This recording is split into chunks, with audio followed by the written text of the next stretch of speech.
तुम्हाला सगळ्यांना समजेल अशा भाषेमध्ये दोन शब्द मांडतो, प्लीज शांततापूर्वक ऐका. नुकतंच आपण सगळेजण सोशल मीडियावरती आहोत.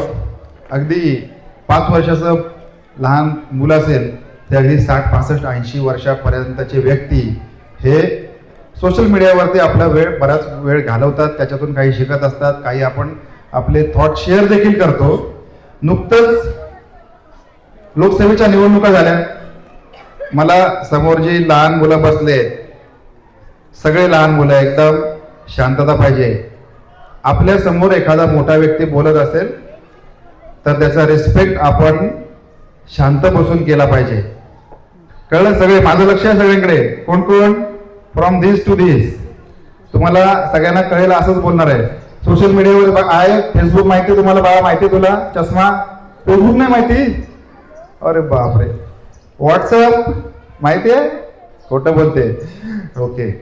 तर काही दिवसांपूर्वी आपल्या लोकसभेच्या निवडणुका झाल्या, विधानसभा झाल्या, राज्यसभा झाल्या, ग्रामसभा, काय काय जे सगळ्या निवडणुका झाल्या.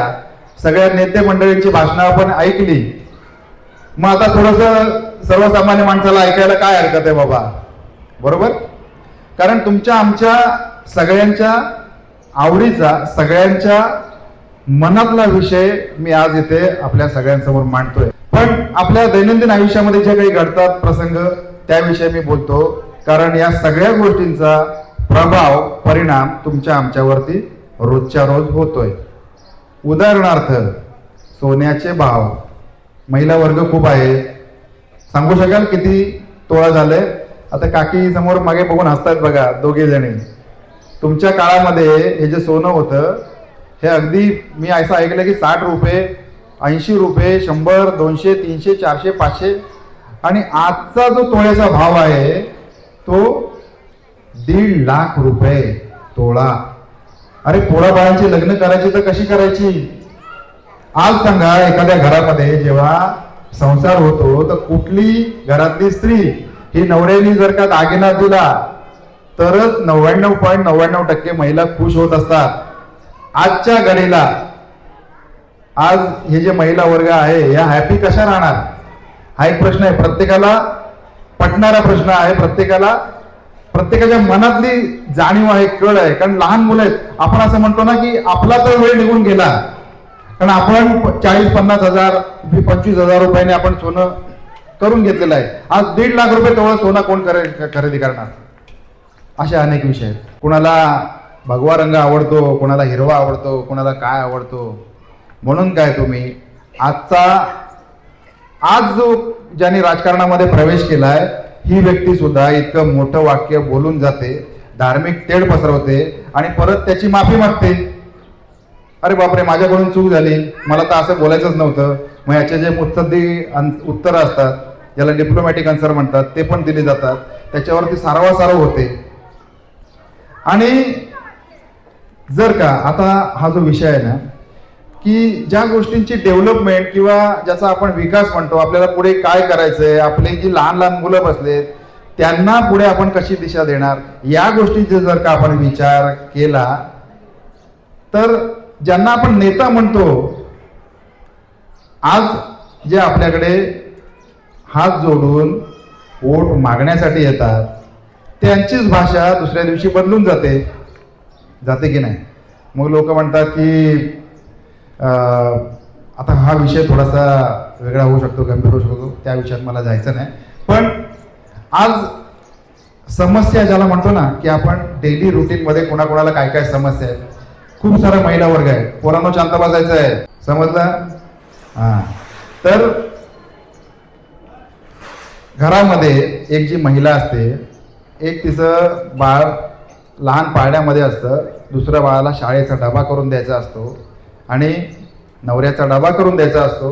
तो नवरा सकाळी उठतो, धावत पळत रिक्षा स्टँडला जातो, तिथे गर्दीमधून परत बस स्टँडला जातो किंवा रेल्वे स्टेशनला जातो. आणि आजकालचे आपण भरपूर लोक जे वेगवेगळ्या एरियामध्ये राहतो, रिमोट लोकेशनला आपण राहत नाही, लांब राहतोय. कोणी डोंबिवली, कोणी कल्याण, कोणी अगदी भिवंडी, कर्जत, कसारा, पनवेलच्या पुढे, आता कर्जत हा रूट आपला होतो इथून पुढे. लांब लोक राहतात, धावपळ करतात. अक्षरशः सकाळी ट्रेन पकडण्यासाठी आज जर का कल्याणला तुम्ही जाऊन बघितलं तर दारामध्ये लटकून अनेक लोक जीवावर उदार होऊन घरच्यांचं पूर भरण्यासाठी, घराचा EMI भरण्यासाठी आपण सगळे प्रवास करतात. आणि त्यांच्या पदरी पडतं काय, तर आम्ही हिरवा करू, आम्ही लाल करू, आम्ही काय करू, या सगळ्या गोष्टी आपण ऐकायला बसलेलो नाही आहेत. आणि जर का इथून पुढे आपल्याला सुखाने जगायचं असेल, समाधानाने जगायचं असेल, पायाभूत सुविधा जर का आपल्याला हव्या असतील तर आपण थोडंसं जागरूक राहूया. आज असं म्हणतात की एक जस्ट प्रश्न मी माझ्या मनातला एका माझ्या मित्राला विचारला की बाबा सोन्याचा दर 1.5 लाख तोळा, चांदीचा दर 3.5 लाख रुपये किलो इतका का झाला, तर म्हणे ते चायनामध्ये साठा करतात सोन्याचा. अरे जर का चायनावाल्याने जर का उद्या तांदूळाचा साठा केला तर का तुम्ही आम्हाला 5,000 रुपये किलोने तांदूळ पण विकणार? बरोबर की नाही? हा प्रश्न मला असं वाटतं की योग्य प्रश्न आहे. म्हणजे कुठेतरी आपण थोडंसं ह्या सगळ्या बाबतीमध्ये ज्याला आपण म्हणतो सावध होऊया. आणि आपल्याला जे हवंय, ज्या पायाभूत सुविधा हव्यात, आजही आपल्याकडे टँकरने पाणी पुरवठा होतो. प्यायचं पाणी, प्यायच्या पाण्याचा पुरवठा टँकरने होतो. याच्यासारखं दुर्दैव आपलं कुठलंच असू शकत नाही. आणि आपल्याला मूग गिळून गप्प बसण्याशिवाय पर्याय देखील नाही. आपण इथे येऊन किती मोठ्या मोठ्या गोष्टी केल्या, जोपर्यंत आपण एकसंध राहत नाही तोपर्यंत आपल्याला या पायाभूत सुविधा मिळणं शक्य नाही. याची कारणं अनेक असू शकतात, अनेक गोष्टी त्याच्यामध्ये असतात, राजकारणाचा अंतर्भाव असतो. त्याच्या खोलीमध्ये मला जायचं नाही आणि आपला कुणाचा जास्त वेळ देखील घ्यायचा नाही. मला इतकंच बोलायचं होतं. आणि आजच्या या दिवशी मी आपल्या सगळ्यांना प्रजासत्ताक दिनाच्या हार्दिक शुभेच्छा देतो आणि माझे 2 शब्द मी इथेच थांबवतो. धन्यवाद. जय हिंद, जय महाराष्ट्र.